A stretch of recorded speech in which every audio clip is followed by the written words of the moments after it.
नमस्ते दर्शकों, मैं हूं विभूति झा। ये है जयपुर डायलॉग यूएसए और आज की चर्चा इस बात पे होगी कि कल जो ऑपरेशन सिंदूर भारत की सरकार ने लॉन्च किया का ऐलान किया और उसको लॉन्च किया पाकिस्तान के विरुद्ध में, तो ये जो है एक दर्शाता है इस बात को कि शायद अब पाकिस्तान का अंतकाल बहुत नजदीक आ रहा है। उसमें अब ज्यादा विलंब नहीं होगा। उसका कारण मेरा मेरा अपना ये अंदाज है कि आज की तारीख में जिस तरह से समाचार और खबरें और सच्चाई बाहर आती हैं, ये सबको बहुत जल्दी पता चल जाता है। तो अब जो है खबरें जो है 4 दिन के बाद अखबारों में पढ़ते थे वो नहीं होता। आज की ताजा खबर में ये होती है कि मीडिया के कारण, टेक्नोलॉजी के कारण हम बहुत सी चीजें बहुत जल्दी जान जाते हैं। तो हिंदी में कहावत है ना, विनाश काले विपरीत बुद्धि। और जब पाप का घड़ा भर जाता है तो उसके बाद कुछ भी सहन नहीं होता, यानी कि विनाश काल का वो दर्शनार्थ हो जाता है। तो मेरा ये कहना है कि पाकिस्तान की जो हालत है आज की तारीख में, वहां के बिल्कुल तिलमिलाए हुए हैं वहां की राजनीतिक लीडरशिप और वहां की जनता। क्योंकि उनको सारों सबों को पता है कि पाकिस्तान एक खोखला देश है। आर्थिक अवस्था के कारण, उनकी राजनीतिक अवस्था के कारण, उनकी धार्मिक प्रवृत्ति के कारण वो बिल्कुल गर्त में गिरे जा रहे हैं। उनको उभारने के लिए कोई कुछ नहीं कर सकता, उन्हें खुद ही उठना पड़ेगा। क्योंकि जब आपका इस तरह से जब आपकी मानहानि हो, जिस तरह से लोग अब आपको जानते हैं, दुनिया भर में आपको कोई सपोर्ट नहीं करता। अब कोई नहीं सपोर्ट करता। एक बात अलग है कि मुंह बोली में कह दें कि ओआईसी ने कर दिया स्टेटमेंट, चाइना का सपोर्ट है, लेकिन अब दुनिया सब जान गई है कि पाकिस्तान जो है वो आतंकवाद, टेररिज्म का हब बन चुका है। वो बिल्कुल वो एक कहते नहीं कि वो घोर गंदी जगह बन चुकी है। सारी की सारी चीजें वहीं से शुरुआत होती हैं, वहीं पे खत्म होती हैं। आप सबों को याद होगा कि उसामा बिन लादेन को पाकिस्तान ने ही शरण दी थी, छुपा करके, अपने अपने एलाई अमेरिका को झूठ बोलते हुए। समझिए इस बात को। तो वो देश जो है, उसकी बातों का किसी पे कोई विश्वास है ही नहीं। अब जो भी कुछ लोग कुछ कह रहे हैं इधर उधर से, वो पुराने पॉलिटिकली करेक्ट होने के कारण कह रहे हैं कि ऐसा नहीं करना चाहिए। आफ्टर ऑल पाकिस्तान जो था हमारा टट्टू था, अब उस टट्टू को हम ऐसे कैसे छोड़ दें। तो उस टट्टू को बचाने के लिए दुनिया भर में लोग अभी भी कुछ ना कुछ कह देते हैं। लेकिन बहुत बहुत इंटरेस्टिंग चीजें हुई है जिसकी चर्चा हो रही है दुनिया भर में। भारत का जो ऑपरेशन सिंदूर रहा, वो बड़ा सटीक सटीक उत्तर दिया पाकिस्तान को। 26 या 27 भारतीयों की हत्या हुई। सिंदूर पोंछ करके उन्होंने उनके हस्बैंड्स को मारा, परिवार वालों को मारा। इसीलिए ऑपरेशन सिंदूर नाम रखना बड़ा ही महत्व रखता है कि हम तो सिंदूर तुम्हारे अपने अपने लोगों पे तुमने जो किया था, हम तुम्हारे तुम्हारे ऊपर सिंदूर लगा के तुम्हें अपना लेंगे, तुम्हें नंगा कर देंगे। बड़ी इंटरेस्टिंग सी चीज है ये। इसमें एक और बात भी है कि जो सारी अटैक्स हुए हैं वो टेररिस्ट कैंप्स पे हुई हैं, टेररिस्ट अड्डे पे हुई हैं, जहां जहां टेररिज्म का बिल्कुल बोलबाला था, जो ट्रेनिंग ग्राउंड था, उन सबों पे प्रहार हुआ है। भारत ने किसी भी मिलिट्री इंस्टॉलेशन पे अटैक नहीं किया है। इसके कारण अब जो है नेक्स्ट लेवल का जो एक्शन है वो पूरा पाकिस्तान पे निर्भर करता है। लेकिन इस बात को मानिए, सारी दुनिया ने पाकिस्तान को यही कहा है, United states, Europe, everybody is telling Pakistan कि इसको एस्केलेट मत करो। क्योंकि ये पाकिस्तान को ये माना ही नहीं पाकिस्तान के लिए समस्या है कि भारत पे कहां प्रहार करे। क्योंकि भारत तो कोई टेररिस्ट नेशन नहीं है। भारत के पास तो पाकिस्तान को बर्बाद करने के लिए कोई कैंप तो नहीं चल रहा है जिसपे वो प्रहार करेगा। तो अगर वो पाकिस्तान ने किया तो डोभाल साहब ने सच बात कही है कि हम उसका रिटेलिएशन करेंगे। इस बार भारत तन करके उतरा है मैदान में। हमेशा से करते हैं, लेकिन इस बार उद्देश्य, लक्ष्य बिल्कुल सही है और लक्ष्य बिल्कुल निश्चित है। अगर तुम हम पे मारोगे तो हम तुम्हें उल्टा जवाब देंगे। देखिए, हमने पहले भी कहा इस बात को कि जो मजबूत देश होते हैं, उनको भी कभी न कभी युद्ध का सहारा लेना पड़ता है, क्योंकि पाप का घड़ा जो है ना, अगर उसको उसको आपने सहा, तो वो पापी आप पे और भी ज्यादा प्रहार करेंगे। पापियों का कोई कोई कोई को, को, कोई कोई अनुशासन नहीं होता। पापियों का एक लक्ष्य, उनका अपना एक उद्देश्य होता है कि हम दूसरों को मारे ही।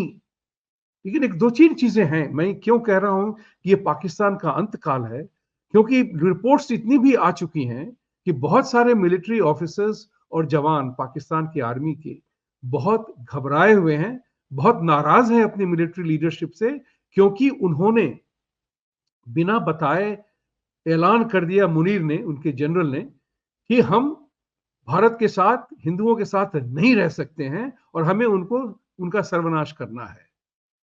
ये जो है मुनीर ने किया क्योंकि उन्हें अपनी कुर्सी बचानी है। पाकिस्तान में एक हमेशा पाकिस्तान के पॉलिटिशियन और वहां के मिलिट्री वालों का एक ही मुद्दा रहता है कि देश की, उनकी अपने देश की जनता को भड़काए रखे भारत के खिलाफ, भारत के हिंदुओं के खिलाफ, भारत के जो जो जो चोर बचे हुए हैं भारत में अभी भी, जो पाकिस्तान के लिए अमन की आशा रखते हैं, उन सबों को भड़काए रखने के लिए। तो ये जो है, इस बार अब वो कहीं छुप नहीं सकते हैं, क्योंकि उन्होंने जिस दुर्गति से पाकिस्तान के भूतपूर्व प्रधानमंत्री इमरान खान को, जो बड़े पॉपुलर लीडर हैं, जिस तरह से उनके बारे में रिपोर्ट्स आ रही हैं, इतनी गंदी घिनौनी हरकत की है उन्होंने कि वो विश्व का गुडविल खत्म हो गया उनके प्रति। ये कौन सी डेमोक्रेसी है यार, कि जिस तरह से तुमने अपने भूतपूर्व प्रधानमंत्री को जेल में डाल करके उनके साथ बलात्कार कर रहे हो। I hope those stories are not true. If it is true, ये बड़ी ही घिनौनी बात है। तो पाकिस्तान आज की तारीख में एक ऐसा देश है जिसे कोई भी पसंद नहीं करता। उनकी जो अपनी धार्मिक जो है, धर्म तो कहना भी मुश्किल है, उनका जो विचार है, जो उनके उसूल है, वो इतने गंदे हो चुके हैं कि लोग जानते हैं उनको। अब सब लोग पहचानते हैं। मेरा विचार ये है कि आज की तारीख में पाकिस्तान एक ऐसा देश है कि जहां के लोग, जहां की सत्ता कोई नहीं पसंद करता, और इसलिए पूरे देश, पूरा विश्व अभी उनके पीछे लगा हुआ है कि तुम इस लड़ाई को एस्केलेट मत करो।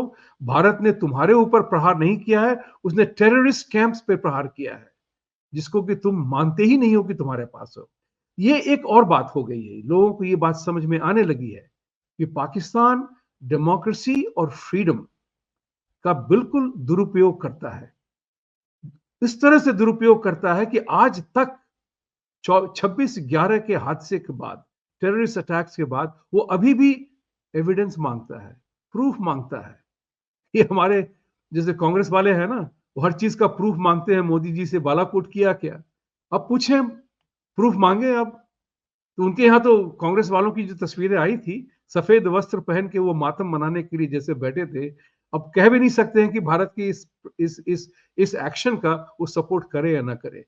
मैं इस बात से खुश हूं कि असदुद्दीन ओवैसी ने पाकिस्तान मुर्दाबाद की नारा लगाया, हिंदुस्तान जिंदाबाद का नारा लगाया, और उसने आर्मी की तारीफ की कि जिस तरह से उन्होंने बिल्कुल सटीक प्रहार किया पाकिस्तान पे। तो भाई और बहनों, एक बात और बता दूं, एक बड़ी इंटरेस्टिंग इंसिडेंट हुई है, जिसमें कि यूके ने, वहां के प्राइम मिनिस्टर स्टारमर ने घोषणा की कि भारत और यूके का फ्री ट्रेड एग्रीमेंट हो गया है। मेरी इतनी ही आशा है कि उस फ्री ट्रेड एग्रीमेंट में शायद भारत ने एक कंडीशन रखी होगी कि यूके जो है, भारत विरुद्ध, भारत विरोधी आतंकवादियों को अपने देश में शह नहीं देगा।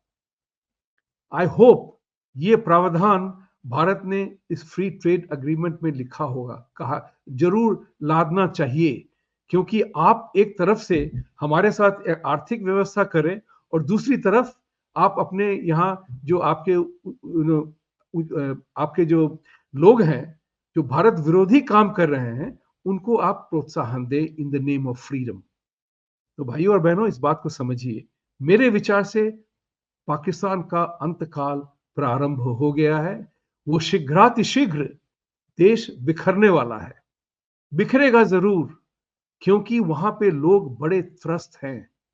वो अपने शासन से बहुत त्रस्त हैं, उनकी मिलिट्री से बहुत त्रस्त हैं और उनको नहीं चाहिए कि पाकिस्तान इस तरह से भारत के साथ हमेशा लड़ता रहे, क्योंकि उनको पता है कि पाकिस्तान के पास लड़ने की शक्ति नहीं है, लड़ने का साधन नहीं है और एक एक सामान्य युद्ध हो गया तो वो 4 दिन तक न टिकेंगे बाजार में। मैदान में वो 4 दिन से ज़्यादा नहीं टिक पाएँगे, क्योंकि आर्थिक व्यवस्था नहीं है उनके पास, पैसे नहीं है उनके पास, चाहे डिफेंस बजट कितना भी बढ़ा दें, लेकिन वो पैसे कहाँ से आएँगे बजट बढ़ाने के लिए, पे करने के लिए? और उनके पास तो पैसे हैं ही नहीं।